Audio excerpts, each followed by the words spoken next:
This video is going to be a bit different format than my others. Instead of making a jig from scratch, I'm going to be taking this jig apart.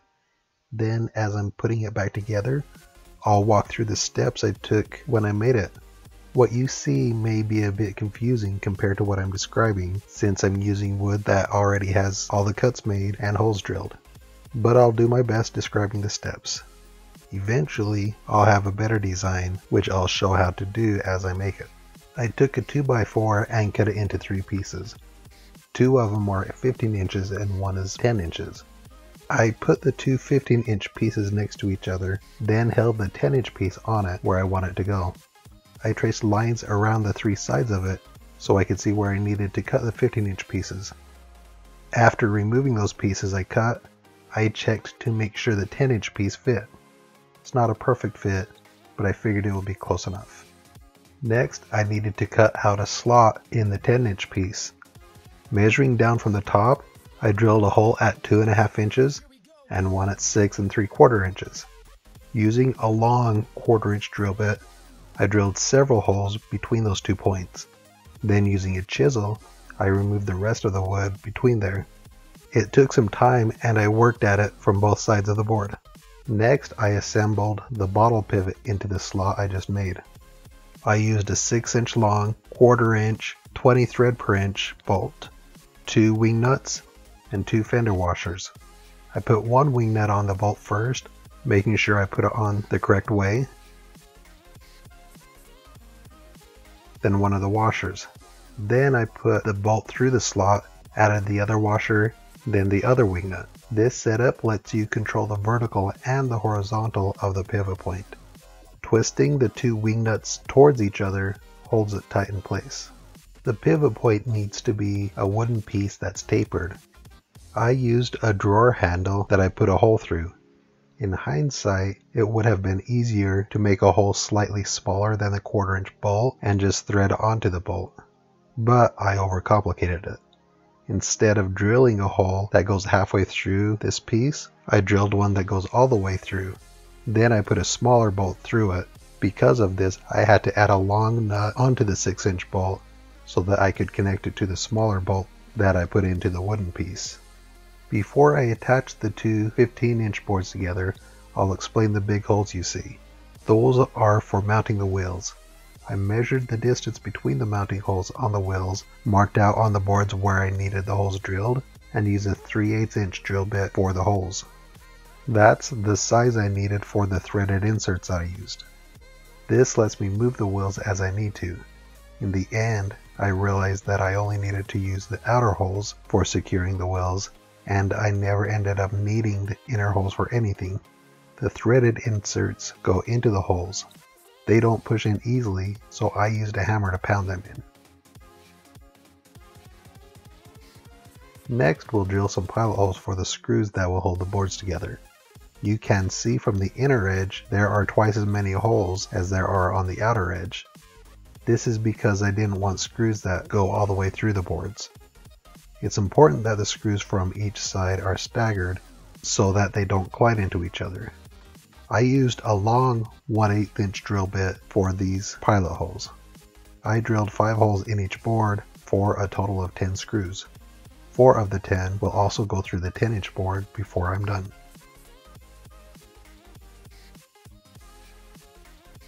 The screws I used are 6-inch heavy-duty deck screws. If you decide to use the threaded inserts, make sure these screws don't collide with them. In one of the boards, I used 3 of the screws. Since they are so big, it's difficult to get them in, so I use my drill with a socket to get them in. I only put them in far enough that the tip is poking out of the other side. I line it up with the other board, then tap it with a hammer. This marks where the holes need to line up, so now I know where I need to drill the other side of the pilot holes for these first 3 screws. I measure how much deeper the screws need to go. I put some tape on the bit a little bit deeper than that point. Then I compare it to the screw just to double check. Then I drill those other 3 holes at the points where the marks were at. I put the boards together and finish driving the screws in. Again, I use my drill for this, making sure the pilot holes are lined up with the screws.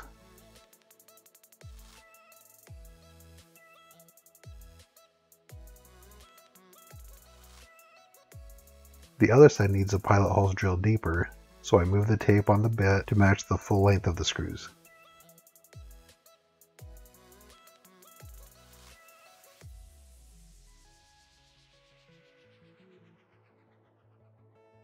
Then I drill these 3 pilot holes the rest of the depth that they need to go.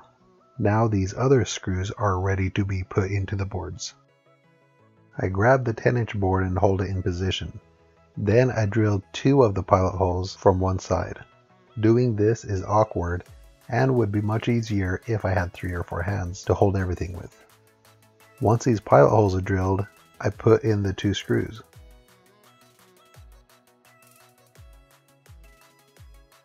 Then I do the same thing with the last 2 holes on the other side.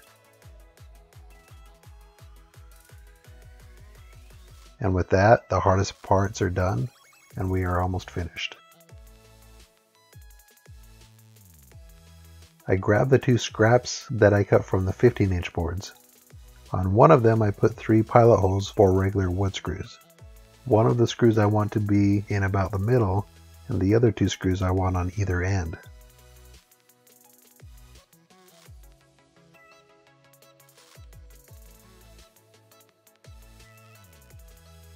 I tighten those 3 screws down by hand, then I grab the other piece of scrap wood. I want one screw toward the top, but I need to keep in mind where the previous screws are so that they don't glide. I grab my glass cutting tool and hold it in position where I want it. I use a chisel to carve out a little groove in this wood to help hold it in place. Then I made holes for screws to go in on each side of the glass cutter. Notice that I have extra holes. This is because I tried a few different positions.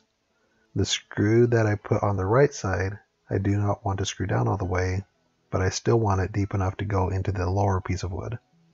I also want the head of the screw to be up against the glass cutter. Then for the other side, I use a washer with the screw. This one I will screw down tight because it is going to be the main one holding the glass cutter from moving. Now it's time to mount the wheels. This part is pretty straightforward. Just put the wheels where you want them and bolt them down.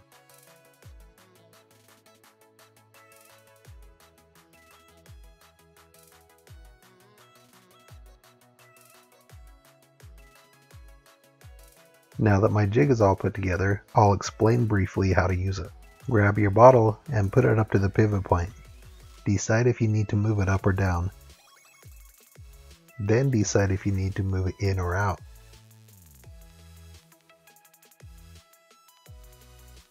I've moved it in as far as it will go, but it still isn't lining up with where I want it to cut. I'm moving the cutting block out a bit to give more room to work with.